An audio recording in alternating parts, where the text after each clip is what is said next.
Dans la province du Sud-Kivu, en République démocratique du Congo, de nombreux voyageurs ont souvent emprunté la route reliant Bukavu à Bujumbura, la capitale économique du Burundi, en passant par le Rwanda. C'est le cas de Chabani, chauffeur de l'agence de voyage Alpha Car, qui effectue régulièrement ces trajets depuis plus de 5 ans. Il rapporte que son véhicule tombe souvent en panne à cause du mauvais état de la route en RDC qu'il doit maintenant traverser pour rejoindre Bujumbura.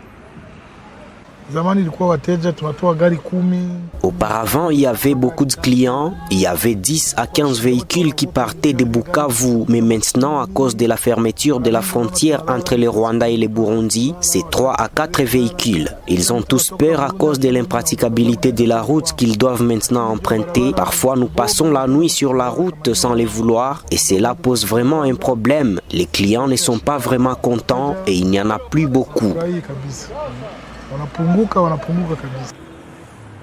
Pour Hippocrate Maroumé, membre de la société civile travaillant sur les questions de développement, de paix et de sécurité dans la région, la fermeture de la frontière entre le Burundi et le Rwanda est une décision politique qui n'a pas pris en compte les intérêts de la population. Il estime que cette crise devrait être l'occasion pour le gouvernement congolais de réfléchir au développement du pays qui, selon lui, est trop dépendant d'autres pays pour son approvisionnement en produits de première nécessité. Comme acteur social, nous demandons au gouvernement de diligenter dans les possibles, de déclencher la construction de la route Bukavu-Ngoma pour permettre à notre population de circuler librement, pour permettre aux flux économiques Bukavu ou bien Congo-Burundi puissent être bien rétablis afin de permettre que ce que nous on gagnait avant par le truchement de Burundi, que ça reste surtout les activités d'interéchange commercial que ça reste. Selon les observateurs indépendants comme Fazili Moubole, la fermeture des frontières entre le Burundi et le Rwanda est le résultat d'une longue crise diplomatique entre les deux pays qui remonte à 2015